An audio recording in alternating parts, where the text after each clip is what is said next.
Okay, so this is the short video for people want to wonder the Scion FOS steering wheel gonna fit on the first generation XP. My car is 2005 XP, so yes, it directs fit everything except for the wire for the horn button.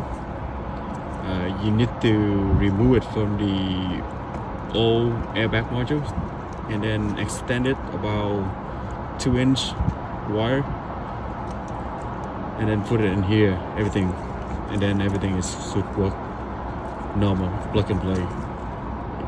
Even the wire for a airbag module is plug and play, nothing modified, nothing. I got this one pretty cheap, $150 with the airbag module, and it looked pretty good.